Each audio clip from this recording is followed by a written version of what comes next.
ಇನ್ನು ಧರ್ಮಸ್ಥಳದಲ್ಲಿ ಹೋಗಿ ಒಂದ್ ಕಡೆ ಬಿಜೆಪಿ ಎಸ್ಐಟಿ ಕೊಟ್ಟು ಷಡ್ಯಂತ್ರ ಮಾಡ್ಬಿಟ್ಟಿದ್ದಾರೆ ಕಾಂಗ್ರೆಸ್ನವರು ಅಂತ ಆರೋಪಿಸ್ತಾ ಇದ್ರೆ ಡಿ.ಕೆ. ಶಿವಕುಮಾರ್ ಇದೆಲ್ಲ ಬಿಜೆಪಿ ಅವರದ್ದೇ ಕೈವಾಡ ಅನ್ನುವಂತ ಆರೋಪವನ್ನ ಮಾಡಿದ್ದಾರೆ.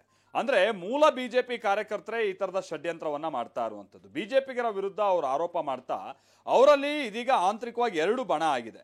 ಈಗ ಮಾಡಿರುವ ತನಿಖೆ ಅವರಿಗೆ ಸಮಾಧಾನ ಇಲ್ವಂತ, ಎಸ್ಐಟಿ ರಚನೆ ಮಾಡ್ಲಿ ಅಂತ ಮೊದಲಿಗೆ ಒತ್ತಾಯ ಮಾಡಿಸಿದ್ದೆ ಅವರು ಅಂತೇಳಿ ಬಿಜೆಪಿ ಅವರಿಗೆ ತಿರುಗೇಟು ಕೊಡ್ತಿದ್ದಾರೆ ಡಿ.ಕೆ. ಶಿವಕುಮಾರ್.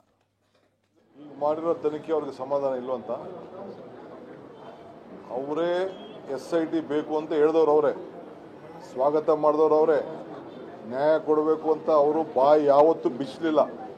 ಅವರಲ್ಲೇ ಇಂಟರ್ನಲ್ ಎರಡು ಫೈಟಿಂಗು, ಬಿಜೆಪಿಲಿ ಎರಡು ಗುಂಪು, ಅರ್ಥ ಆಯ್ತಾ?